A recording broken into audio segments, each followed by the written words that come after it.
bara pangar den rätt över de träden här. Han är spelaren som inte väljer det enkla. Han är liraren som gärna utmanar hindren. Men nu kommer jag slå in i gränarna här. Han är idrottsmannen som spelar högt. Men vi måste ju försöka för kameran, va? Snarare än säkert. Måste ju gå för det. Benjamin Nygren attackerar sin fritidssyssla ungefär som han tar sig an sin profession. Oblygt och utan att tvivla. Tänk inte. Nej, jag bara köra. Han som nu är 23 debuterade i Allsvenskan redan när han var 17. Det där är riktigt bra. Drog till Belgien för 50 miljoner redan efter 1 år. Mycket bättre än så kan jag inte göra alltså. Nu är han etablerad lagkapten i ett topplag. Han har en succésäsong bakom sig. Har debuterat och gjort mål i landslaget. Men efter 3,5 säsong i Danmark är det dags att lämna. Frågan är för Det är vad. inte så mycket mer att säga än så. Benjamin Nygren är fotbollsproffset och hobbygolfaren som hellre väljer bort tryggheten för äventyret.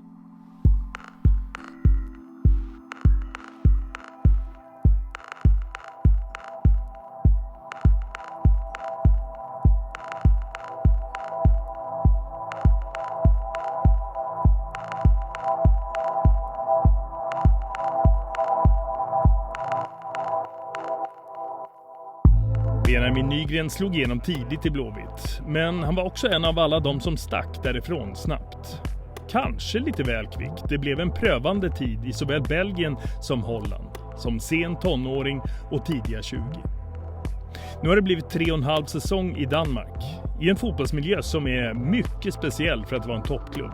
FC Nordsjälland i Köpenhamns norra utkanter är ju snarare en säljande akademi som ska dra in pengar än ett spetsat titeljagande lag.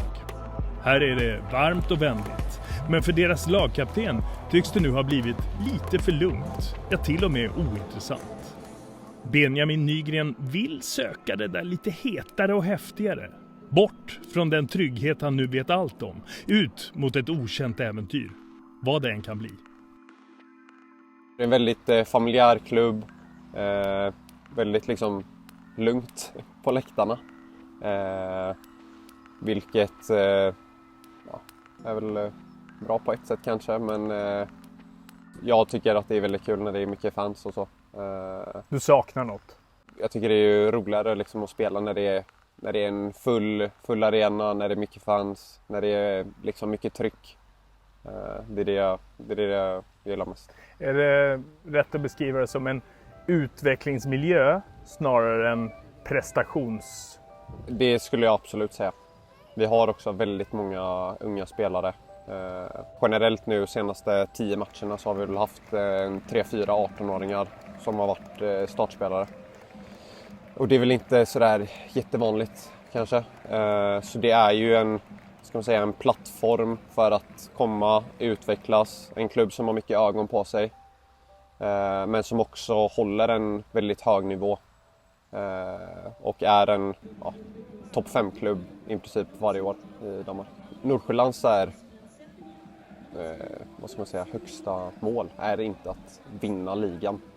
Utan det är att spela med unga talanger och för att sälja. Det är liksom en säljande klubb.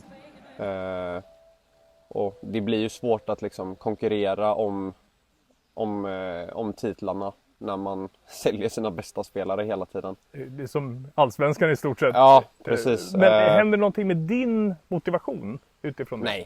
Nej, det skulle jag absolut inte säga. Utan vart jag än spelar, om det är träning så alltså det är inte en person som kollar, så jag vill vinna liksom. Du vill vidare och det har du varit tydlig med. Vad var det för plan?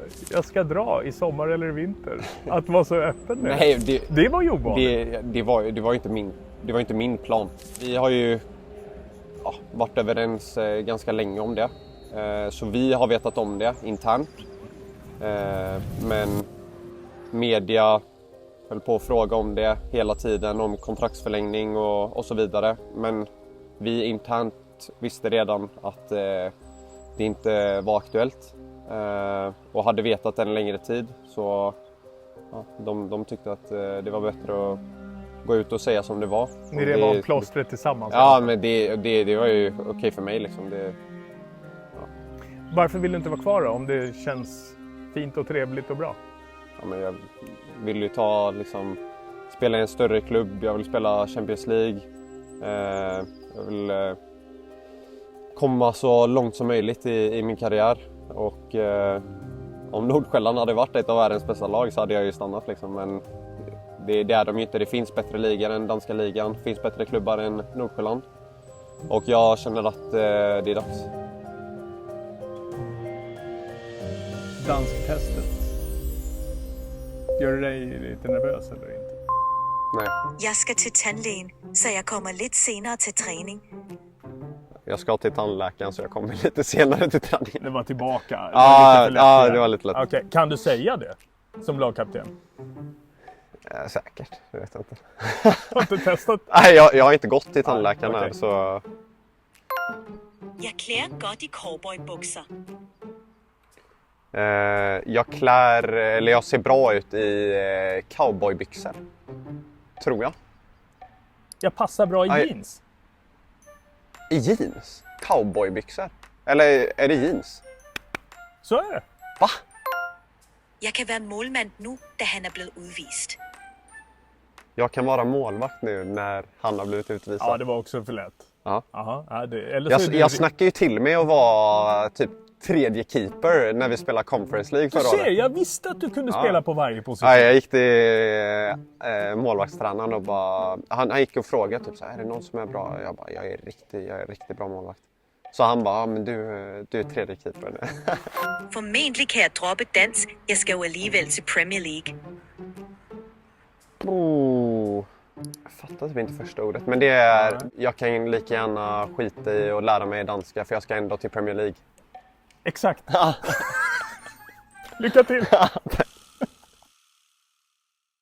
Vad tänker du för nästa steg? Kanske inte det sista steget, men nästa steg i sommar redan. Nej, men jag vill komma till en klubb framförallt som tror extremt mycket på mig och som har en tydlig plan för mig. Men som också är en stor klubb som spelar i de bästa turneringarna i Europa. Men vad drömmer du om? VM är ju det största som finns och det är ett av mina högsta mål i karriären att spela VM med Sverige. Och sen rent med klubblag så är ju Champions League det största man kan spela, så det är därför. Du som är bra på väldigt mycket allround, är det en fördel eller kan det vara att det är lite svårt att ta plats när det finns spetsspelare på varje position? Jag skulle vilja säga att det är en styrka. Och jag vet att jag kan bidra med mycket i ett lag och även göra folk bättre som har sina spetskvaliteter. Sen tycker jag att jag själv har spetskvaliteter också. Vad är du allra bäst på? Tycker jag är väldigt bra på att skapa chanser och avsluta när jag får chanser själv.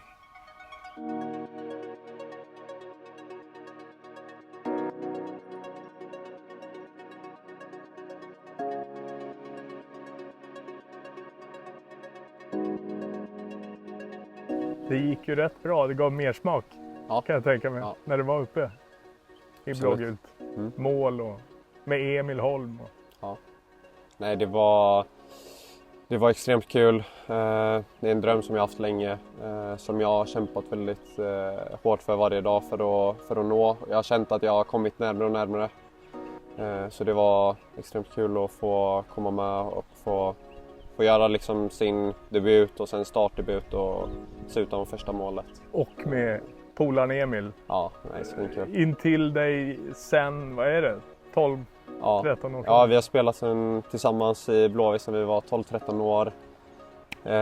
Upp i alla åldrar, upp till U16, U17, U19, upp i A-laget. Men vi snackade om det efteråt.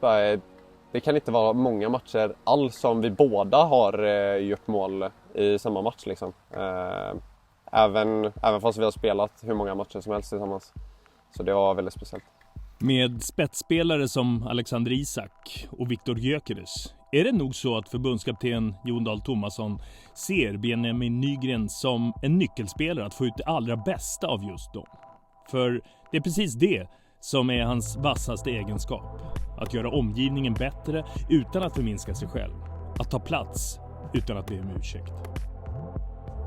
Jag är väldigt nöjd över min liksom mentala inställning och att jag aldrig har gett upp och aldrig slutat tro på mig själv. Även om jag inte haft tränare som kanske har trott på mig, så har jag aldrig slutat tro på mig själv, utan jag har alltid tränat extremt hårt, tränat mer än alla andra och det har gett resultat nu. Han är inte mer än 23, men redan rejält erfaren. Redo att ta steg med landslaget och i klubblivet. Redo att dra, bort från det där trygga danska, vidare ut mot det, än så länge, okända äventyret. Det är ju så han spelar och är, Benjamin Nygren. Det här är tv-mässigt. Den får vara med, tror jag. Ändå ganska bra det där.